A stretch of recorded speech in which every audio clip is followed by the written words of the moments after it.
Ruchuru. Hapa tunasimamia kama ndani ya mji wa Chikuku. Nasikia vile masasi inalia kama kawaida. Kutuombea kabisa. Kutuombea wale vijana kupanga ndani ya vita. Adui anatupiga huku masasi na sisi tutamwachilie na tumupatie muda. Au moins 10 personnes sont mortes et 16 autres ont été blessées pendant les 5 jours de combat qui opposent depuis dimanche 20 octobre à Koura entre les Wazalendo et les terroristes du M23 dans la zone de Kalembe. Des sources coutumières et de la société civile locale parlent d'au moins 5 localités à présent vidées partiellement de leur population dans la partie du territoire de Walikale. C'est notamment Kalembe, Kalonge, Ihula, Katobo et Malemo. Leurs habitants ont pris la direction de Mpeti, Pinga, Rusamambo et Ikobo. Si aujourd'hui est calme précaire règne autour de Kalembe, c'est les acteurs locaux de la société civile parlent d'une panique à Pinga, notamment à raison de la consolidation par les rebelles du M23 RDF de leur position à Kalembe et ses avirons avec intention de lasser d'autres assauts. Après les combats signalés dans la matinée de jeudi 24 octobre autour de la colline de Kikohwa, près de Kalembe, ce vendredi, indique des sources contactées sur place. Il n'y a pas eu de coup de feu depuis les montées. Des cas de sécurité continuent d'être rapportés dans la ville de Goma, capitale du Nord Kivu. Les autorités ont dressé le bilan de ces premiers mois de l'opération Safisha Mujiwa Goma, qui signifie nettoyer la ville de Goma. Selon le maire policier de la ville, les commissaires supérieurs principaux et Kapene Kaman de Faustin, plus de 450 présumés criminels ont été arrêtés et au moins 350 armes récupérées depuis le lancement de cette opération en avril dernier. Ce bilan a été communiqué alors que l'évaluation, ce jeudi 24 octobre, de l'opération à cours. Pour les commissaires supérieurs principaux et Kapen Kamande Faustin, la ville de Goma, depuis sa désignation comme capitale du Nord Kivu, n'a jamais connu un tel niveau de criminalité. Il a attribué cette montée de la sécurité à la guerre d'agression imposée à la RDC par le Rwanda. En présentant les bilans de l'opération Safisha Mujiwa Goma, l'autorité urbaine a rassuré la population quant aux mesures drastiques à court pour faire face à cette recrudescence de l'insécurité, tout en insistant sur la nécessité d'une collaboration entre les forces de défense et de sécurité et les citoyens. En République démocratique du Congo, Katumbi a construit un aéroport à Lubumbashi pour faire entrer sa rébellion. C'est les propos d'Auguste Kabuya de l'IDPS, parti cher à Félix-Antoine Tshisekedi Tshilombo. Suivez. Puisque vos présidents ont lobby, débat et clos. Toyokani, est-ce que tant que vos présidents lobby à côté de ce congrès? Alors, il faut avoir l'œil d'un aigle pour comprendre les enjeux.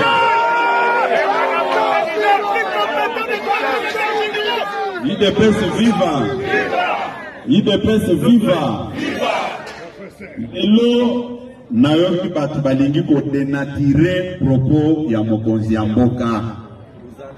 C'est une expression.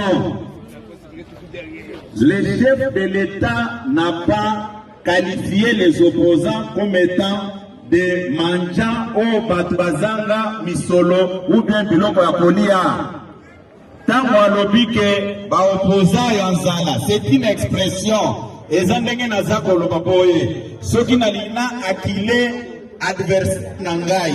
Nakoloba, je veux maintenant utiliser des armes non conventionnelles. Cela ne veut pas dire que j'ai des armes avec moi. IDPS viva! IDPS viva! Pandika, Kolinga, Kolaksake, Mokonza, Fingi, Maoposa, non! Qu'est-ce que le chef de l'État voulait dire? Alingi Kolaksake, Bakomi kokende komanje pa Kagame pour soutenir Bango militairement, Babosani combat pacifique et en non-violence. C'est ça la vraie expression, c'est ça l'essence de son message. Il ne peut se vivre, il ne peut se vivre. mokonzi mboka maboko makasi. Nayebi ke même bango wana mokonzi mboka yebi parmi les opposants ezana bao bazana misolo ebele. Soki totali Katumbi azana misolo na ye, Matata Mponyo, ancien premier ministre azana misolo na ye. C'est une expression pour montrer aux opposants que vous avez perdu des boussoles pour komi kolanda nzela mabe. Toyokani? Bobetela mokonzi mboka makasi. Bobetela maboko makasi. Ça ne sert à rien, il devait se vivre. Yo mutu oza kolekisa tango na yo. Yo mutu oza kolekisa tango na yo pour s'en prendre au secrétaire général. Naboer Sabino Boye. Naza na tante ya ke ba munition na ngai sur at pourquoi basana et puis quand on a dit que Nazana ta ya ko perdre ma munition nangate na lingi kolobate que j'ai des armes que je vais utiliser pour vous tirer là-dessus. Tokani? Tokani? Le président de la République, le commandant suprême, chef de l'État, m'a effectivement envoyé pour voir, entendre, écouter et recevoir. Bolobi naye bisaye. Nakoye bisaye parce qu'il y a des tatana biso nyonso.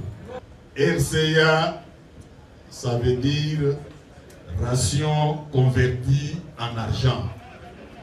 Ezali salaire te. Tata mokonzi mboka ayebisaki ngai namona ministre ya budget pour papa balongo na régime ya RCA bakoma na régime ya salaire parce que ceux qui bazui pension taux retraite rente et kozala calculé en fonction ya salaire. Yango bozolela pona ba mama veuve et pona ba papa veuf. Que soki akufi mbongo ezobima lisusu te. Parce que ezali na régime ya RCA ba dépendant ya ba militaire na biso ba lobika kama makambo moko oyo. C'est-à-dire que c'est une vérité avec un grand V. Isaiah Lokutati. En tant que membre du gouvernement, charge des militaires, mon slogan est le militaire d'abord.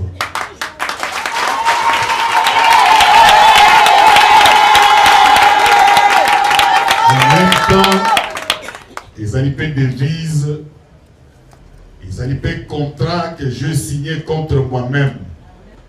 On va se battre ensemble avec ma papa. Parce que l'objectif, il y a militaire au Bunda Ponamboka. Mais ça, au Bunda pendant 30 ans, il faut bazonga. Pour bana vous pouvez faire confiance au commandant suprême. Nakoye qui s'appelle Patrick Balé que Botindeli Bango message la distinguée première dame, l'épouse du président de la République et Son Excellence, Madame la Première ministre, chef du gouvernement, Judith Souminoa Toulouga. Nakoyebisa batu nyonso wana que nos militaires vivent mal. Ils dorment mal. Ils sont très mal soignés. Ils sont très mal équipés.